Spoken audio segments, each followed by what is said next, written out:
You think being a lighthouse tour guide is just showing off scenic views? Try working where the main attraction is the ghosts, and the rules to survive them. Tonight on Night Creepypasta Rules.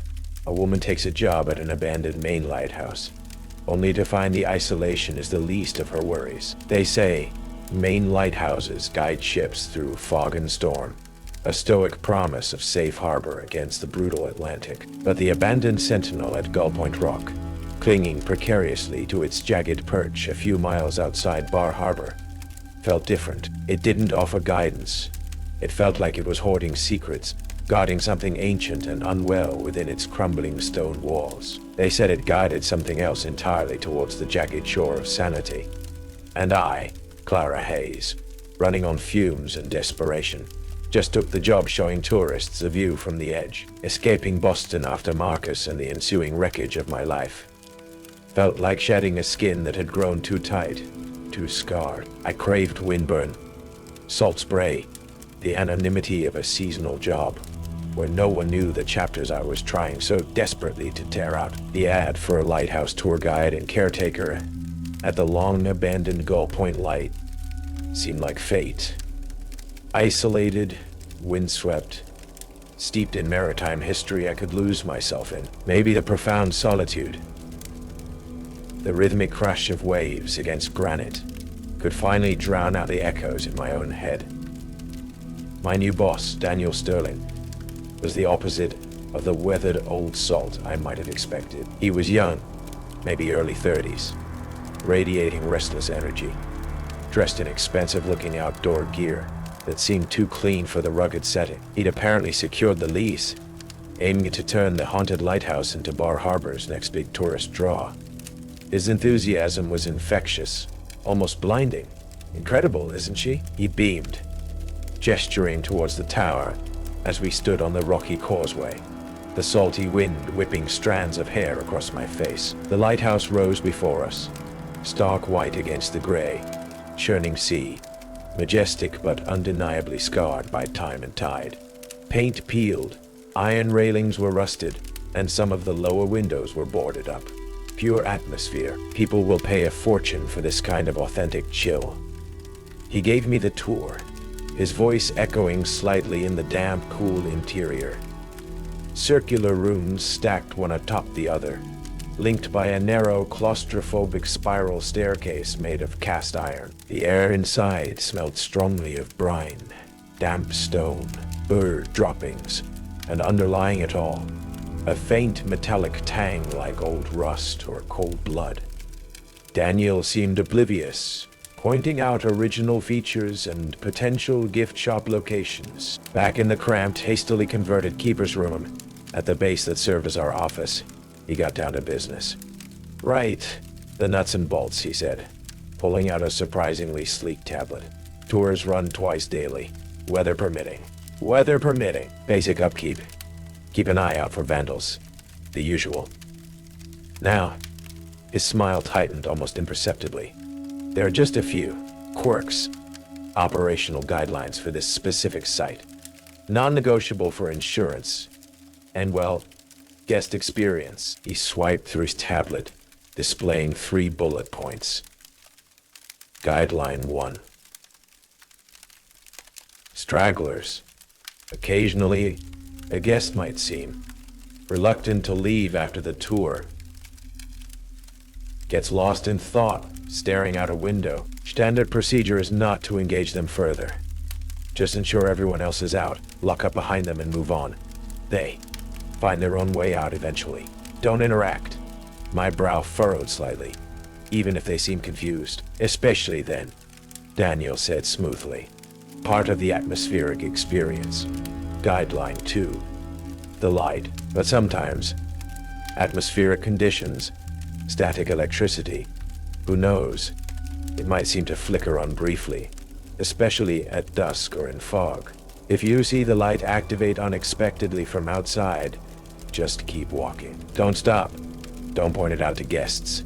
And definitely don't look up directly at the lantern room while it's doing that. Causes temporary blindness, messes with your balance on the path. Safety hazard. Just ignore it until it stops. As he spoke, My eyes drifted to the small, salt-streaked window of the office, looking up towards the unseen lantern room high above. For just a fraction of a second, I could have sworn I saw a faint, cold pulse of light from the top of the tower, instantly swallowed by the gray daylight. I blinked. Must have been a reflection, a trick of the light. And finally, Daniel continued. Oblivious, Guideline 3. Structural noises. Old place. Stone settles. Wind howls. Sometimes you might hear knocking sounds. Seems to come from inside the thicker walls, especially lower down. If you hear a distinct 3-knock pattern while you have a tour group with you, you do not acknowledge it. Distract the group immediately. Point out a seabird. Talk about the stonework. Whatever. Just keep them moving and talking until you're out of that specific area. Got it? Knocking. From inside the walls, Daniel laughed. A bright, confident sound. Probably just trapped wind or nesting birds finding weird acoustics. But you know tourists, easily spooked. Better to just move them along. Maintain the professional ambience. He clapped his hands together. So simple, really. Whined. Just follow those. Keep the place tidy. Charm the tourists. And we'll make this lighthouse famous again.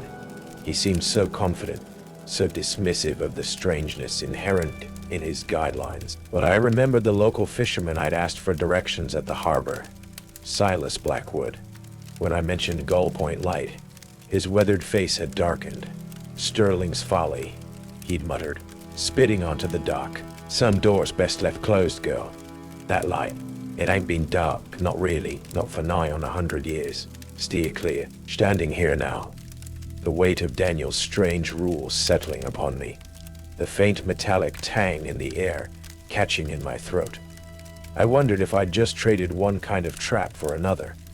Far older and colder one, perched here on the edge of the edge world. The low moan of the wind outside sounded suddenly, disturbingly, like a warning. Leading tours up the lighthouse's narrow spiral staircase quickly became an exercise in managing my own unease as much as the guests. The air grew colder, damper with each ascending level, carrying the persistent scent of brine, mildew, and that faint, disturbing metallic tang. Tourists murmured about the chill or the steepness of the climb.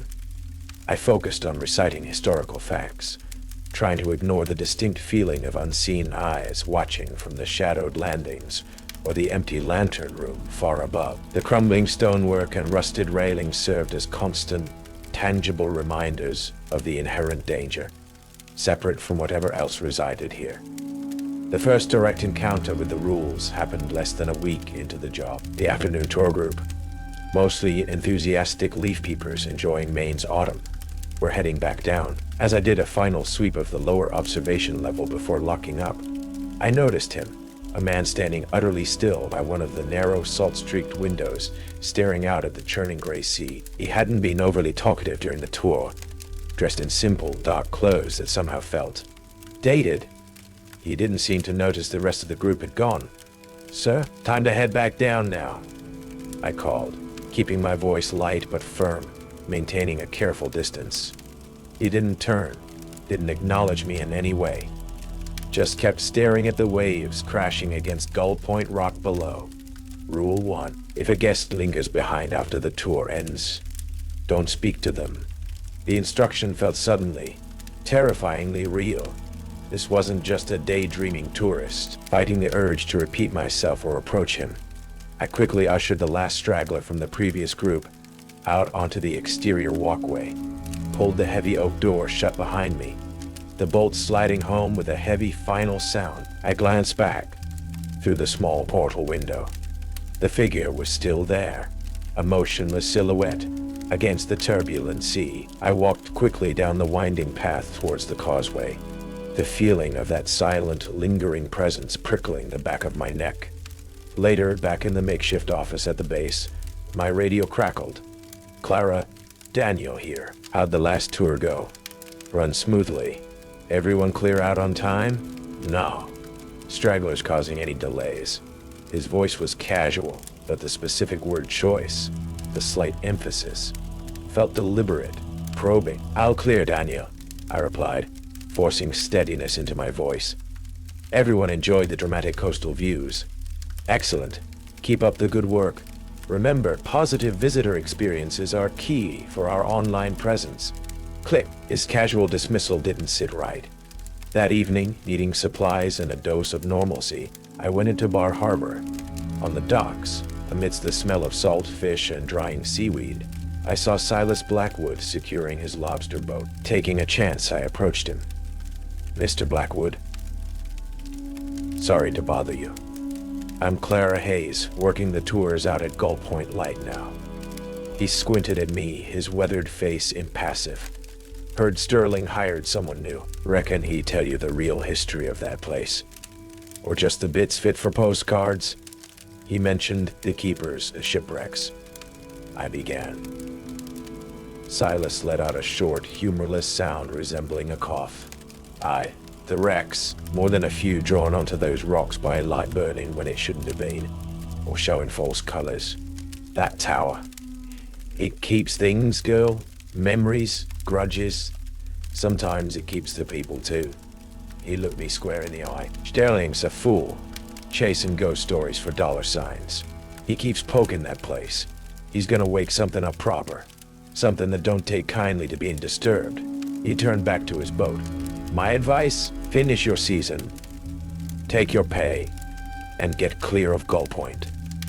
Some histories are best left buried."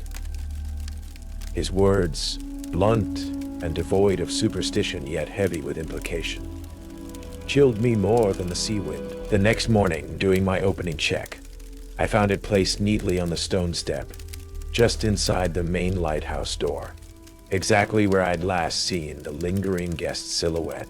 A single, gray gull feather, perfectly formed, yet feeling, unnaturally cold, almost brittle, to the touch when I reluctantly picked it up with a gloved hand. A souvenir just as Silas had warned. The following days were thick with tension, amplified by the coastal weather turning moody. Fog banks rolled in without warning, swallowing the lighthouse whole, muffling sounds, creating a world of gray isolation. Inside the tower, the feeling of being watched intensified. Doors I was sure I'd closed would be found slightly open, emitting drafts of freezing air. Faint, scraping sounds echoed from empty levels above or below. Daniel Sterling became more frequent in his check-ins, often appearing unannounced, ostensibly to check equipment or plan renovations. I noticed small, dark objects appearing high up on walls or tucked into crevices. Tiny cameras, discreetly placed. He was monitoring more than just the weather. His questions about any unusual activity became more pointed, his gaze sharper when I gave non-committal answers. The fog was particularly dense one late afternoon as I led the last tour group back down the winding cliff path. Visibility was barely 10 feet, the air cold and wet. The rhythmic moan of a distant foghorn, the only sound besides our footsteps and nervous chatter. We were halfway down the path, still within sight of the tower looming behind us in the gray soup. Suddenly, it happened. High above, the lamp in the lantern room flared to life. Not a flicker, but a sustained, brilliant beam of cold white light slicing silently through the fog, sweeping across the path ahead of us. It was impossibly bright, painful to even glance towards, and utterly silent. Rule 2. If the light in the tower turns on by itself, keep walking and don't look up. Gasps and shouts erupted from the tour group. "The lighthouse is working." "What's going on?" "I thought it was deactivated." "Coastal light reflection," I yelled, forcing authority into my voice, grabbing the arm of a woman who had stopped, mesmerized, trying to stare up at the source. "Tricks the fog plays. Very common." "Keep moving, everyone. Quickly now. Path gets slippery here." I pushed them forward, keeping my own head down, eyes fixed on the treacherous wet rocks at my feet. The intense, silent beam, sweeping just overhead like the eye of God. or something far less benevolent. The coldness emanating from the light felt like a physical pressure. Managing the near-panicked group while actively not looking at the impossible beacon was pure, nerve-shredding torture. After maybe 2 minutes that felt like an eternity, the light cut out as abruptly as it had appeared, leaving blinding afterimages against the swirling gray fog. We stumbled the rest of the way down to the causeway, in shaken silence. Daniel's radio call came through almost instantly, his voice sharp with poorly concealed excitement. "Clara, report. Significant atmospheric event registered? Did you observe the light phenomenon? Duration? Intensity? Any effects on the group?" "Just heavy fog, Daniel." I forced out the lie, teeth clenched.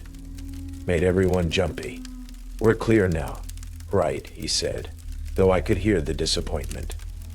"Well, I'll run the post-tour checks thoroughly. Can't be too careful with this old equipment." Later, driven by anger and suspicion, I used the excuse of checking for leaks to examine the lower levels more closely. Near the base of the tower, tucked away in a damp alcove filled with discarded ropes and rusted machinery, I found another one of Daniel's cameras, and just beside it, almost invisible until my flashlight beam hit it directly, was the faint, shimmering outline of a small girl, maybe 9 or 10, wearing a simple, old-fashioned dress. She looked terrified, her translucent hand pointing frantically upwards, towards the lantern room far above, her mouth open in a silent plea before she faded completely. The air where she had stood was ice cold. Elsie? The warning ghost? Whatever Daniel was hunting, it wasn't the only thing here. And the danger was undeniably real, located exactly where Rule 2 warned me not to look. Cameras, coupled with the ghostly child's warning, shifted my fear into a cold resolve. He wasn't just documenting, he was actively ignoring, or even encouraging danger for his own gain. I started keeping my own log, noting times, locations of anomalies, Daniel's suspicious questions, anything that might serve as proof later. I also found the old keeper's logbook I'd read about, hidden beneath a loose hearthstone in the keeper's dilapidated quarters. Its final pages were filled with near-illegible scrawls about the light becoming sentient, the isolation breeding stone sickness, and the incessant knocking from within the deepest walls. Something described as the old ones wanting out. The knocking came for me during a small midweek tour. We were crowded onto the narrow second-level landing, examining the intricate clockwork mechanism that once rotated the lens. The space was tight, the air stale. Suddenly, from the thick, solid stone of the outer lighthouse wall, right beside my head, came 3 distinct heavy impacts. Thump, thump, thump, thump. The sound seemed to resonate deep within the stone, authoritative, demanding. The tourist startled, looking around nervously. What was that? "Is this place falling down?" one asked, eyes wide. Rule 3. If someone knocks from inside the walls, don't acknowledge it in front of the group. "Just the building settling," I announced loudly, injecting false cheer into my voice. "Happens all the time in these old coastal towers. Wind pressure, temperature changes, makes the stones groan. Much sturdier higher up. Let's head to the service level." I gestured quickly up the next flight of stairs, trying to move the group along before the knocking could start again, or their unease could turn to panic. As we moved away, I felt it, a profound wave of cold disappointment washing out from the wall, like something had expected a different response. That evening, Daniel found me in the office, supposedly reviewing inventory. "Heard some commotion on the second level earlier?" he asked, leaning against the doorframe, polishing a camera lens with a cloth. "Everything okay?" "Fine," I said curtly. "Tourist just jumpy about the height." He looked at me, a predatory glint in his eyes. "Right. Wouldn't want them getting spooked by settling noises, would we? Bad for reviews." He held up the camera, just making sure these are capturing the ambience perfectly. Ambience perfectly. Got a potential investor coming next week. Maybe even a reality TV producer. They want authenticity, Clara. Something undeniable. His smile was all teeth. His casual disregard for safety. His focus solely on capturing phenomena solidified his role as the true danger here. Latter, trying to call Silas Blackwood on my personal cell for advice. The official radio felt compromised. I found I had no signal inside the office, despite usually having at least one bar. Stepping outside, the signal returned instantly. Coincidence? Or was Daniel actively interfering with my ability to seek outside help? Just before locking up, Officer Ben Carter's cruiser pulled up.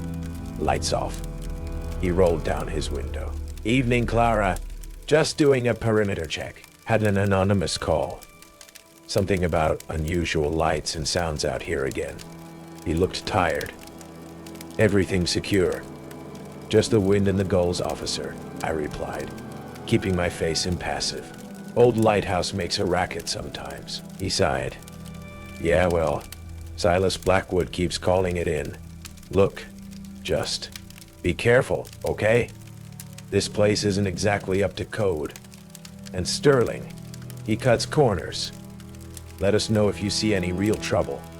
He gave me a long look, then drove off, leaving me alone with the locked lighthouse, the humming silence, and the chilling knowledge that Daniel Sterling was actively trying to provoke the ancient power within these walls, waiting for something undeniable to happen. And I was trapped here with him. Okay, here is Chapter 5, the climax of the fetch light. Daniel Sterling initiates his plan during a storm, provoking the Keeper's watch, and Clara must fight for survival amidst human recklessness, supernatural fury, and the collapsing lighthouse. The storm hit the Maine coast like a physical blow. Wind screamed around the lighthouse, a sound like tortured souls ripped from the sea. Rain lashed against the thick glass of the lantern room, where Daniel Sterling had insisted I join him, along with two pale, nervous-looking men he introduced as investors seeking an authentic experience. Below us, monstrous waves exploded against Gull Point Rock, sending tremors up through the ancient stone structure. The causeway back to the mainland was already submerged under churning gray water. We were cut off, exactly as Daniel had planned. Incredible, isn't it? Daniel shouted over the wind's roar, his eyes bright with manic energy, filming the storm through the lantern room glass with a high-end camera. The raw power! This is what they want to see. The two investors looked less thrilled, more terrified, huddled away from the windows. Then Daniel turned from the storm, his smile sharp and predatory. But the real show, he said, pulling a sophisticated-looking electronic device from his weatherproof bag, studded with antennas and dials, is about to begin. Daniel, what is that? I demanded, suspicion hardening into dread. The storm is bad enough. This tower isn't safe. Nonsense. She stood for over a century, he dismissed, fiddling with the device. This little beauty, my own design, based on local legends, energy readings, should amplify the ambient frequencies, give our permanent resident a little nudge, create something truly undeniable for our investors. He flicked a switch. A low subsonic vibration filled the lantern room. Felt more than heard, resonating deep in my bones. The already flickering emergency lights pulsed erratically. Outside, the wind seemed to take on a new, guttural tone. Then, it started. Far below, from the base of the tower, came a rhythmic, heavy impact against the stone, resonating upwards. Impact. Impact. Impact. 3 times. Louder, heavier, more solid than any settling noise. Rule 3. triggered deliberately. Before I could react, the main lamp in the center of the room, the massive, inert Fresnel lens, burst into light. Not the sweeping beam from before, but an intense, blinding, omnidirectional pulse of cold white light, filling the entire lantern room, forcing us to shield our eyes. Rule 2. Impossible to ignore. The light was utterly silent but carried an immense pressure. Yes, Daniel breathed, lowering his camera slightly, grinning despite the blinding glare. See? Authenticity. The two investors screamed. Down below, the rhythmic impacts intensified, shaking the whole tower now, coming from multiple walls at once, and mingling with the storm's howl. I heard it. Laughter. Cold, sharp, echoing up the spiral staircase, followed by whispers. Countless whispers, seeming to slither through the stone itself. Some sounding like my name, others like names I didn't recognize. Maybe the names of the dead sailors Silas Blackwood had mentioned. Suddenly, the trapdoor leading down to the spiral staircase flew open with violent force, though no wind could have reached it here. A wave of freezing air, smelling strongly of deep ocean brine and decay, billowed up, and figures began to emerge from the stairwell's darkness. Not just the pale, lingering guests, Rule 1, but more substantial forms. Sailors in oilskins, glistening with spectral seawater. The gaunt keeper himself, his eyes burning with cold fire. Even the faint, terrified form of the child, Elsie, seemingly swept along in the spectral tide. The audience, the keeper's watch, fully manifested, drawn by Daniel's arrogant summons. Incredible footage, Daniel yelled, stumbling back but keeping his camera aimed. The floor beneath us groaned, a deep, structural complaint. A large crack spiderwebbed across the thick glass of the lantern lens. This wasn't just a haunting. Daniel was tearing the place apart, inviting the abyss in. "We have to get out," I screamed at the investors, grabbing one by the arm. The stairs, but the spectral sailors blocked the trapdoor opening, their faces skeletal within their hoods, reaching out with freezing hands. We were trapped at the top of the tower, the storm raging outside, the enraged dead surging below, and the lighthouse itself threatening to crumble around us. Rain hammered against the glass, driven by hurricane-force winds. A section of the iron railing on the narrow exterior walkway tore loose with a screech of protesting metal and vanished into the storm. The tower swayed perceptibly. "Daniel, turn that thing off," I yelled, pointing at his humming device. "Are you crazy?" he shouted back, eyes glued to his camera's viewfinder.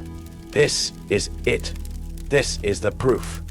Just then, the main light pulsed again, even brighter, and the floor beneath the heavy lens mechanism fractured, stone splintering inwards. The heavy structure tilted precariously. Arthur Davies' words about the keeper hating bright light flashed in my mind. Maybe, ignoring the grasping spectral figures, ignoring Daniel, I scrambled towards the complex brass controls at the base of the lens mechanism. Controls I knew from the keeper's logbook were meant for focusing the original lamp. Long disconnected, the mechanism itself was dead, but maybe the focusing array, the massive glass lens, could be used. If I could just turn it, angle it downwards, maybe that pure, intense light currently blinding us could be directed at the source of the surge, at whatever held the apparitions here. It was a desperate gamble.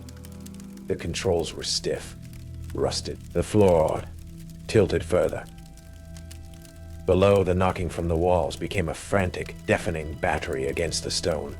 The whispering voices reached a fever pitch, screaming names, dates, warnings lost to the sea. I put all my weight into turning the heavy brass focusing wheel, praying it would move, praying it wouldn't bring the whole lantern room crashing down into the raging storm below. The metal groaned in protest, resisting, then with agonizing slowness began to turn. With a final protesting groan of ancient metal, the focusing wheel turned under my desperate effort.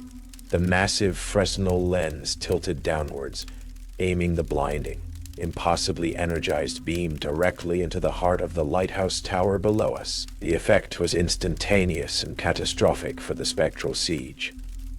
A piercing multi-frequency tone overloaded the air, a soundless vibration that felt like it could shatter glass and bone. The ghostly figures caught in the downward beam, the sailors, the keeper, the weeping children, didn't just fade.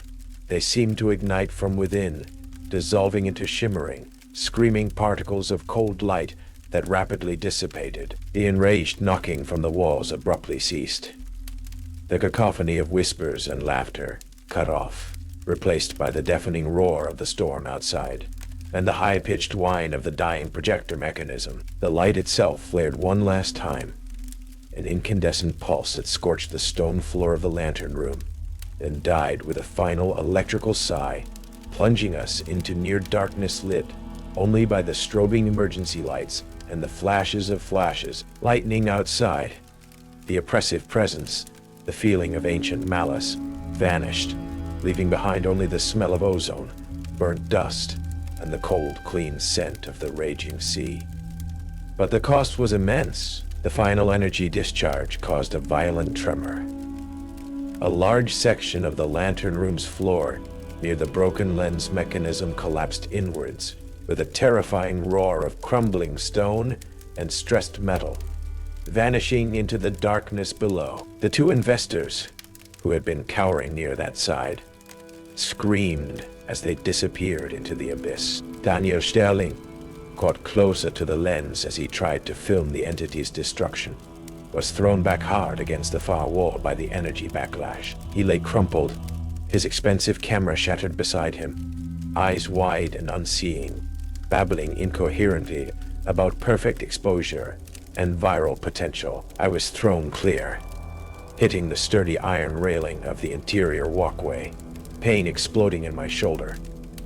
Below, the spiral staircase was partially collapsed, twisted metal and fallen stone making descent look suicidal. The storm still howled, rattling the remaining windows. We were alive, or at least I was, but trapped at the top of a dying lighthouse surrounded by a furious sea.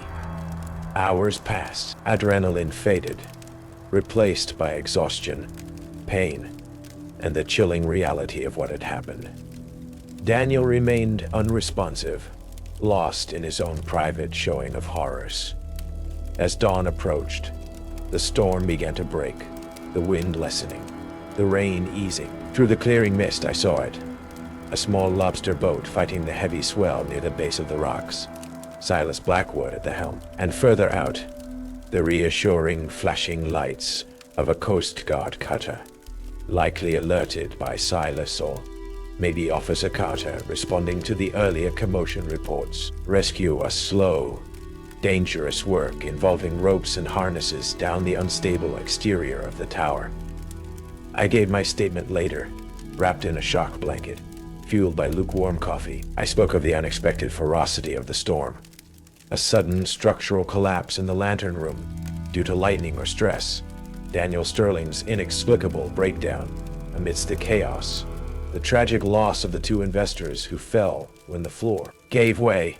I mentioned the light activating but framed it as a freak electrical surge during the storm, triggering the old mechanism briefly. Nothing about ghosts, rules, or ancient keepers. Officer Carter listened patiently, his face grim. He'd seen the damage, heard the fragmented, terrified accounts from the investors before they were airlifted. He found Daniel's sophisticated recording equipment, mostly smashed or waterlogged, the data corrupted. He knew my story was incomplete. I could see it in his eyes. But in the face of inexplicable tragedy and a traumatized survivor, the official report stuck to structural failure and the manager's negligence. Silas Blackwood met my gaze briefly as I was being helped onto the rescue boat. He simply nodded, a deep sadness in his eyes that acknowledged the truth I couldn't speak. The price paid for disturbing the keeper's watch. As the boat pulled away, I looked back at the battered, silent lighthouse, fused into the scorch mark on the lantern room floor where the light beam had hit hardest. I thought I saw something small glinting, like an old, tarnished silver coin, impossibly embedded in the stone itself. The aftermath was predictably messy and ultimately inconclusive. Gull Point Lighthouse was declared structurally unsound and permanently off-limits, its future uncertain, likely destined to crumble slowly back into the sea. Daniel Sterling, after a brief hospital stay, was sued heavily by the investors' families and faded into obscurity, his grand media ambitions replaced by hushed rumors of financial ruin and lasting psychological damage. He never fully regained coherence, forever lost in the perfect shot that broke him.